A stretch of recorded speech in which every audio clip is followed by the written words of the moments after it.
Level 5। अगर आज ये रिस्क काम नहीं आया तो सब खत्म हो जाएगा। मैं इस हाईटेक लैब में खड़ा बस यही सोच रहा था कि दुनिया बदलने वाली है और मुझे हर हाल में तैयार रहना होगा। वहीं दूसरी तरफ बड़े बड़े ऑफिसर्स की मीटिंग चल रही थी। एक बुजुर्ग ऑफिसर आराम से चाय पी रहे थे, पर तभी होलोग्राम पर न्यूज आई, सिर्फ 5 दिन बचे हैं। ये सुनते ही एक ऑफिसर के हाथ से कप छूट गया। वो डर के मारे कांप रहा था कि हमारी तैयारी तो अभी अधूरी है। लेकिन वो बुजुर्ग ऑफिसर गुस्सा हो गए।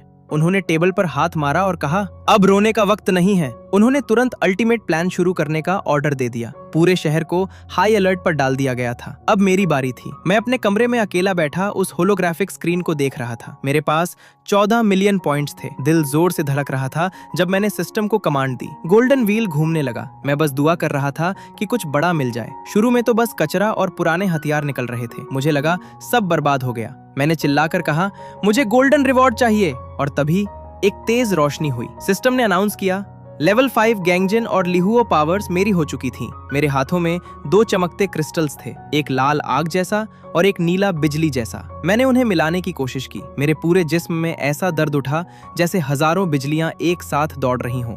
पर मैंने हार नहीं मानी। धीरे धीरे वो ताकत मेरे अंदर समा गई।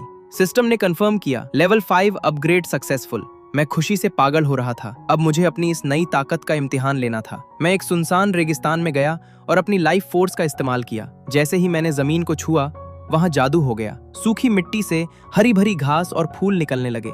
लेकिन असली धमाका अभी बाकी था। मैंने अपनी मुट्ठी भींची और आग बिजली को एक साथ मिलाकर हवा में पंच मारा। एक भयंकर धमाका हुआ। दूर एक पहाड़ के पास न्यूक्लियर क्लाउड बन गया। मैं खुद दंग था। मैं अब एक चलता फिरता तबाही का मंजर बन चुका था। तभी मेरे कम्युनिकेटर पर एक मैसेज आया। कुछ लोग मेरे बंकर के बाहर मदद मांग रहे थे। वो लोग दरवाजे पर खड़े हैरान थे कि इतना हाईटेक बंकर इस जमाने में किसने बनाया। मैंने दरवाजा खोला और उन्हें अंदर बुलाया। अंदर रोबोट्स को काम करते देख उनकी आंखें फटी की फटी रह गईं। मैंने उनका स्वागत किया। मैंने उन्हें वो क्रिस्टल्स दिखाए और कहा कि अगर जिंदा रहना है तो ये पावर्स लेनी ही पड़ेंगी। सब डर रहे थे। उन्हें लग रहा था मैं मजाक कर रहा हूं। लेकिन एक लड़की ने हिम्मत दिखाई और नीला क्रिस्टल खा लिया। तुरंत उसके हाथों से नीली रोशनी निकलने लगी। वो खुशी से झूम उठी। उसे यकीन नहीं हो रहा था। रात के वक्त बाहर मौसम बहुत खराब था। मैं खिड़की से तबाही आते देख रहा था। तभी उस लड़की ने मुझे पीछे से पकड़ लिया। वो डर रही थी, पर मैंने उसे भरोसा दिलाया कि जब तक मैं हूं उसे कुछ नहीं होगा। हालांकि अंदर से मैं भी जानता था कि असली जंग अब शुरू हुई है। आखिर में वही बुजुर्ग ऑफिसर टीवी पर देश को आखिरी बार संबोधित कर रहे थे। अगले 24 घंटे फैसला करने वाले थे कि कौन बचेगा और कौन नहीं। हर तरफ सिर्फ डर और सन्नाटा था, पर अब मेरे पास लड़ने की वजह थी। दुनिया तबाही की कगार पर खड़ी थी। चारों तरफ दंगे और आगजनी हो रही थी। मैं अपने ऑफिस में खड़ा बाहर का मंजर देख ही रहा था कि तभी वो भागते हुए मेरे पास आई और चिल्लाई, मिस्टर ब्लैक ईगल। मैंने मुड़कर उसकी तरफ देखा और शांति से कहा, अब से मुझे मेरे असली नाम से बुलाओ। क्या तुम सच में मेरे साथ सेफ हाउस नहीं चलोगी? उसकी आंखों में एक अलग ही जिद थी। उसने मुझसे कहा, मैं ली सॉन्ग की पोती हूँ। मैं इस तरह पीठ दिखाकर नहीं भाग सकती। मैंने उसका हाथ पकड़कर उसे समझाने की कोशिश की कि मैं उसकी रक्षा कर सकता हूँ, लेकिन उसने मेरे कंधे पर हाथ रखा और कहा, हर किसी का अपना एक मैदान जंग होता है और लोगों को बचाना मेरी जिम्मेदारी है। मुझे पता था वो नहीं मानेगी। मैंने अपनी जेब से एक अंगूठी निकाली और उसे पहनाते हुए कहा, ये तुम्हारे लिए है, एक स्पेस रिंग। इसके अंदर 4थी श्रेणी की सियान रेनबो स्वॉर्ड है जो किसी भी चीज को काट सकती है, और साथ में 10 लाइफ फ्लूइड की शीशियां भी हैं। मैंने उसे हिदायत दी कि जब तक उसका दिमाग सलामत है ये चीजें उसकी जान बचा लेंगी। उसने भावुक होकर मुझे गले लगा लिया और जाते जाते मेरे कान में कहा, सूबाई, मेरे वापस आने का इंतजार करना। उसके जाते ही मैंने एक गहरी सांस ली और अपने कंट्रोल रूम की तरफ बढ़ा। मैंने अपनी AI रेड क्वीन को कमांड दिया, मेन गेट बंद कर दो और लेवल 1 का आइसोलेशन शुरू करो। मेरे बेस के अंदर मेरे साथी भी तैयार थे। ओल्ड जिन ने सिगरेट सुलगाते हुए मुझसे कहा, तो सूबाई, खेल शुरू हो गया?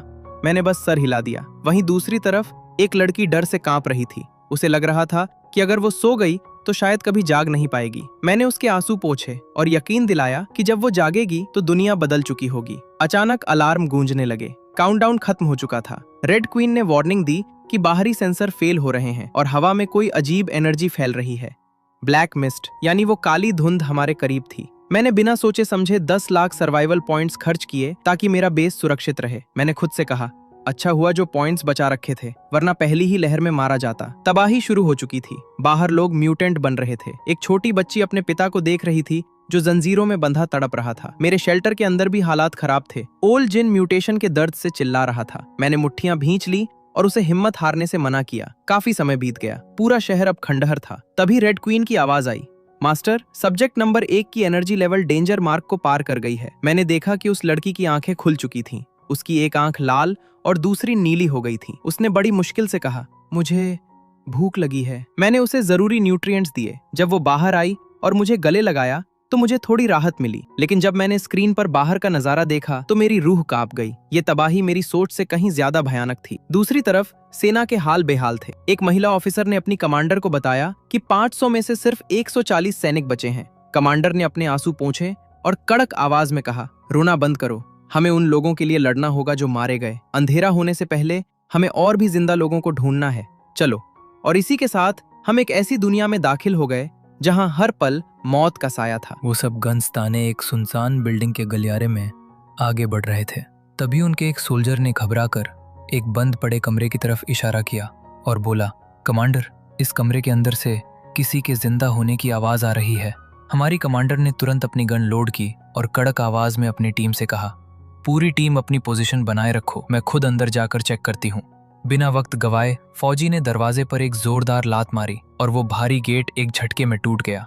जैसे ही वे अंदर गए, वहां का नजारा बेहद खौफनाक था।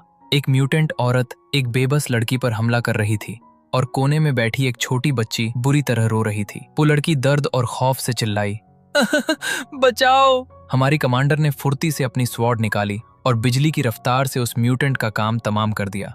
वो घायल लड़की हांफते हुए जमीन पर गिर गई और रोते हुए बोली, शुक्रिया, आप सबका बहुत बहुत शुक्रिया। कमांडर ने तुरंत अपनी जेब से हीलिंग लिक्विड की बोतल निकाली और उसकी तरफ बैंडेज बढ़ाते हुए कहा, इसे पी लो और फिर बच्ची को उठाओ, हमें तुरंत यहाँ से निकलना होगा। वे सब जैसे ही सीढ़ियों से नीचे भागने लगे, तभी आगे बढ़ रहे फौजी ने चौंक कर चिल्लाया, कैप्टन, सीढ़ियों का पूरा रास्ता ब्लॉक हो चुका है। नीचे सैकड़ों की तादाद में खूंखार ज़ॉम्बीज उनकी तरफ बढ़ रहे थे। उन्होंने बिना एक सेकंड गवाए उन पर अंधाधुंध फायरिंग शुरू कर दी, लेकिन उन मॉन्स्टर्स की तादाद कम नहीं हो रही थी और तभी अचानक उनकी गन्स की गोलियां खत्म हो गईं। एक फौजी हताश होकर चिल्लाया, मेरी गन की गोलियां खत्म हो गईं। दूसरा बोला, मैं भी खाली हो चुका हूं। तभी एक डरावना मॉन्स्टर सीधे ऊपर की तरफ उछला। उसे देखकर फौजी चिल्लाया, पीछे हटो।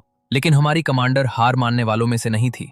उसने अपनी आंखें बंद की और जैसे ही खोली, उसकी आंखों से एक रहस्यमयी नीली रोशनी चमकी। उसने अपनी आइस मैजिक की पूरी ताकत लगा दी और देखते ही देखते पूरी सीढ़ियां और वो मॉन्स्टर्स बर्फ के बड़े बड़े पत्थरों में जम गए। ये चमत्कार देखकर वो फौजी हैरान रह गया और अचरज से बोला, कैप्टन, आप तो कोई भगवान या फरिश्ता हो। कमांडर की बॉडी से पसीना बह रहा था और वो बहुत ज्यादा थक चुकी थी। उसने गहरी सांस लेते हुए हांफते हुए ऑर्डर दिया, जो भी मौका मिला है उसका फायदा उठाओ और अभी के अभी यहां से बाहर निकलो। वे सब किसी तरह उस तबाह हो चुकी बिल्डिंग से बाहर आए, लेकिन बाहर का मंजर और भी खौफनाक था। शाम का वक्त था, आसमान पूरा लाल था और पूरा शहर खंडहर बन चुका था। तभी अचानक उनके कदम रुक गए। सामने ज़ॉम्बीज की एक बहुत बड़ी फौज उनकी तरफ बढ़ रही थी। कमांडर ने अपनी स्वॉर्ड की मूठ पर हाथ रखा और उसे म्यान से बाहर खींचते हुए गुस्से में कहा, ये तो पूरी तरह से पागल हो चुके हैं। वो अकेली ही उस अंधेरी गली में उन मॉन्स्टर्स का सामना करने निकल पड़ी और उन पर फायर करना शुरू कर दिया। उसने अपनी टीम से चिल्लाकर कहा, रुकना मत, सीधे सेफ जोन की तरफ। जी ने घबराकर कहा, कैप्टन, अब आगे कोई रास्ता नहीं है, रास्ता ब्लॉक हो चुका है। मौत को सामने खड़ा देख उसने कमांडर से विनती की, कैप्टन, आप इन लोगों को लेकर यहां से निकलिए, हम इन्हें यहीं रोकेंगे और आपका रास्ता साफ करेंगे। कमांडर ने उसकी तरफ देखा और पूरी दृढ़ता से कहा, अगर जाना है